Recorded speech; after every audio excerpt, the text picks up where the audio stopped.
They say that Hollywood is a town built on dreams, and one of its greatest dreamers was Walt Disney. His life was filled with both exhilarating success and heartbreaking setbacks. But he never gave up. He just kept moving toward that great big, beautiful tomorrow. The story of Walt's life is truly a magical one, and no one could tell it quite like Walt himself. My dad worked as a carpenter in the World's Fair building. He eventually ended up in Chicago as a contractor, and he was doing that when I was born, December 1901. My dad made some money as a contractor, and he wanted to get back to the farm. They finally ended up buying this farm in Marceline, Missouri. It was a beautiful farm, but it was not the kind of farm to make a living on. Things got pretty tough on the farm, and my dad had a sickness. So my dad sold the farm, took the money, and went to Kansas City. And my dad bought this Kansas City Star route. And they gave me a route. I was about 9 or 10 when I started that. Winter, we'd go out at 3:30 in the morning right after a blizzard, or in a blizzard, or in pouring rain. It didn't matter. I did that for 6 years. It was tough. The constant hardship took a heavy toll on the Disney family. One by one, the children began to leave home. Then one day, Walt woke up to find his best friend, his brother Roy, had gone as well. So Walt did something that he would do throughout his life when things got tough. He took a chance. My brother had joined the Navy, so I wanted to join him. Well, I was still a year too young. I was 16. Finally, this kid come in to me very excited. He said, "There's something just forming here that you and I can get in." I said, "What is it?" He says, "An ambulance unit." I was in Paris, 3rd of September, when Percy pulled out. Paris, which had been this exciting thing with all its soldiers and things, suddenly there wasn't a soldier to be seen. And I suddenly became very lonesome. So then I went in and put a request in to be discharged. So I hit Chicago. That's where my parents were living. And I said, "Dad, I want to be an artist." And my dad, he just couldn't buy it. So I sold stakes and moved to Kansas City. Roy was in Kansas City working in a bank. One of the fellows working with Roy said, "Say, I have a couple of friends that have an art shop." So I went up to these samples, and there were all these corny things I'd done in France. Well, my gosh, they hired me. I mean, right on the spot. So I took the camera home, and then I started experimenting on my own way. So then I went into this Kansas City Film Ad Company. So that was where I got started in the animation business. So I was thinking if I had something with a novel twist, I might crack the market. But I still couldn't get anywhere with it. I failed. I learned a lot out of that. And I think it's important to have a good art failure when you're young. So I packed all my worldly goods in a cardboard suitcase. I went to Hollywood. Arriving there with just $40 in my pocket from my Kansas City ventures. Now my brother Roy was already in Los Angeles. Both of us were unemployed. We solved the problem by going into business for ourselves. We established the first animated cartoon studio in Hollywood.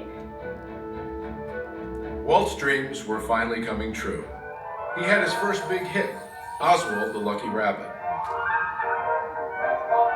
And he had married the love of his life, Lillian, an ink and paint artist at the studio who shared his dreams. Then he was dealt a devastating blow. On a business trip to New York City, he learned that he had lost ownership of Oswald due to a contract loophole. And to make matters worse, the distributor had signed away Walt's artists. Most people would have given up right then and there. Not Walt Disney. He sent a telegram to his brother Roy. Everything okay. And as he headed home to California, something happened along the way that would change things forever. Mickey Mouse came into our life.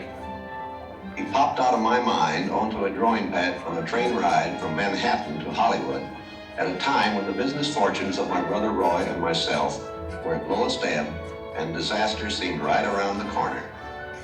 His first actual screen appearance was at the Old Colony Theater in New York in Steamboat Willie. He was the first cartoon character to stress personality, and I thought of him from the first as a distinct individual. I did the voice. Hang on, pal. Here we go.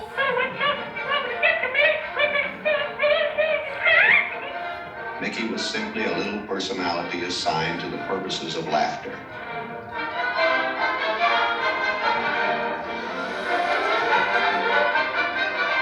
Mickey fitted the need exactly. He brought in the money which saved the day. He enabled us to explore our medium, and he paved the way for our more elaborate screen ventures. By nature, I'm an experimenter, so I had another idea which was plaguing my brain.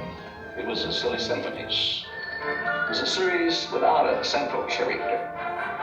Every one was a new type of subject to give us something to reach out and accomplish something different.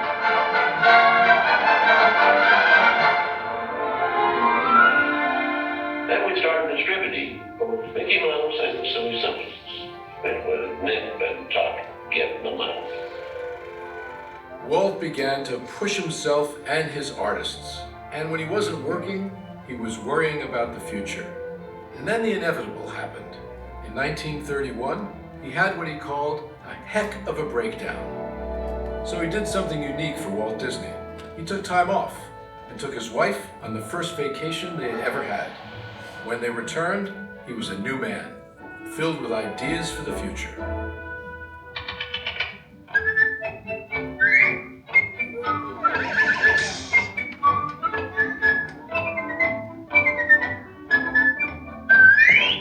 Handwriting on the wall there. Because a short subject was just a filler on any program. Now, if I could crack the feature field, then I could do things. I had done a little story research on different fairy tales I might do, and Snow White was one of them. I thought it was the perfect story. I had the heavy. It's a magic wishing apple. Now, make a wish. I had the prince and the girl, the romance. I had the sympathetic dwarfs and things. We started Snow White sometime late 35, and it was around 2 years in the making. We had the family fortune, we had everything wrapped up in Snow White. In fact, the banker, I think, was losing more sleep than I was. We had a big premiere at the Carly Circle Theater, big, grand Hollywood premiere. All of Hollywood brass turned out for a cartoon.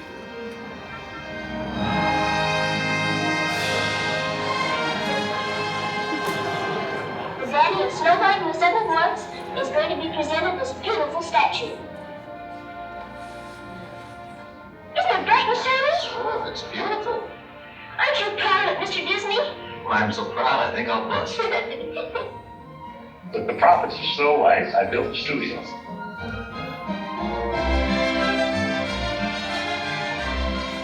Years later, I was almost broke. But I had all these pictures and words.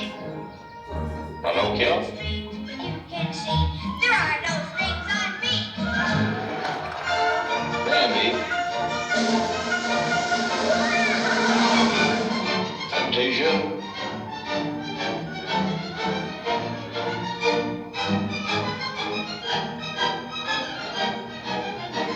That was when the war came. The whole world was collapsing then. So many of my boys went through the service. So I just practically stopped my feature production. It's all I could do. And after the war, there was quite a problem picking up the pieces. I knew that diversifying of the business would be the salvation of it. So I tried various things. I wanted to go beyond the cartoon.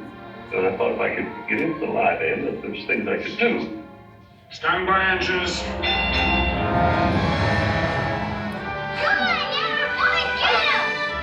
Not bad, eh, Charlie? Let's open her up and see what you really do. wanted enough different types of things that I could fall on my nose with one of these pictures, but I had another one right behind it that would hit. After a long concentration on live action and cartoon films, we decided to try something that would employ about every trick we learned in the making of films. We would combine cartoon and live action in enormous fantasy, Mary Poppins. As the original Mary Poppins budget of $5 million continued to grow, I never saw a sad face around the studio. Even my brother Roy was happy. This made me nervous. And a horrible thought struck me. Suppose the staff had finally conceded that I knew what I was doing. Once again, Walt Disney had created storytelling magic to reinvent family entertainment. But even then, he wasn't finished. He had a bigger dream in mind. Well, it came about when my daughters were very young, and Saturday was always Daddy's Day with the two daughters.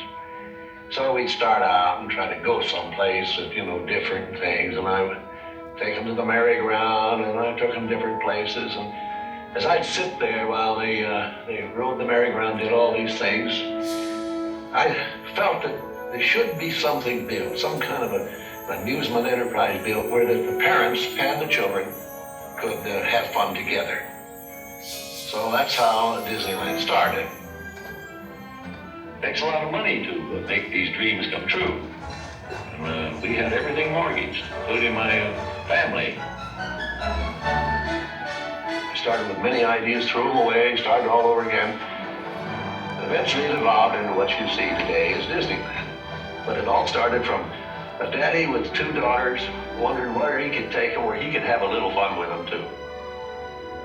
The art means a lot to me in that something that'll never be finished, something that I can keep developing and adding to.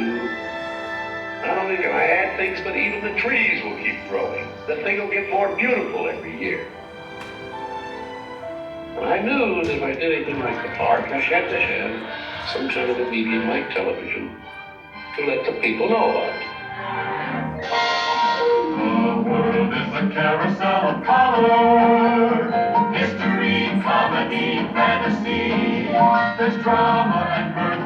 There's old Mother Earth with all of her secrets to see. The miracle of imagination. The marvels of earth, sea, and sky.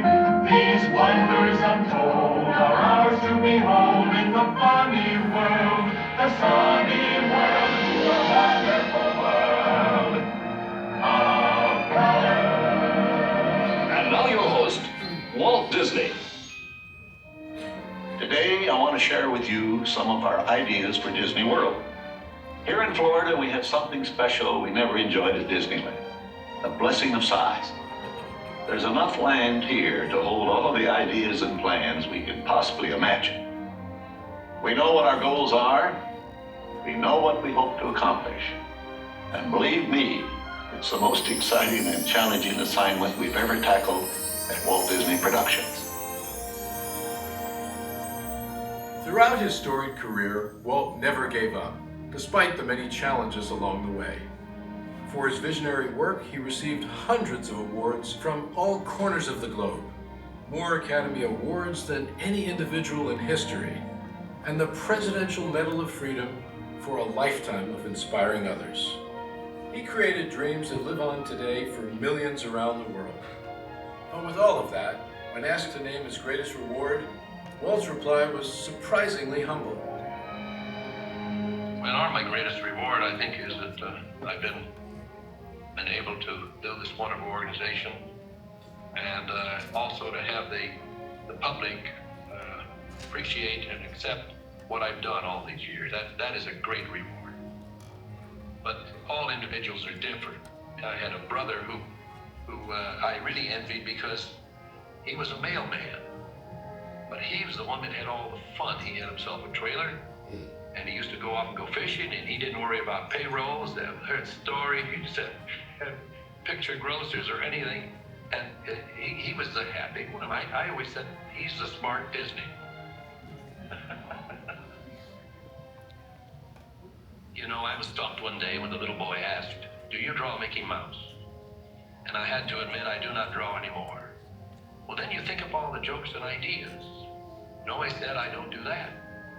Finally, he looked at me and said, "Mr. Disney, just what do you do?" Well, I said, "Sometimes I think of myself as a little bee. I go from one area of the studio to another and gather pollen and sort of stimulate everybody. I guess that's the job I do." You know, there's a lot of satisfaction in developing ideas into realities, but there's really no secret about our approach. We keep moving forward, opening up new doors, doing new things, because we're curious. And curiosity keeps leading us down new paths. We're always exploring and experimenting. We're interested in doing things that are fun, in bringing pleasure and especially laughter to people. But I only hope that we never lose sight of one thing. It was all started by a mouse. Like a bolt out of the blue, fate steps in, I see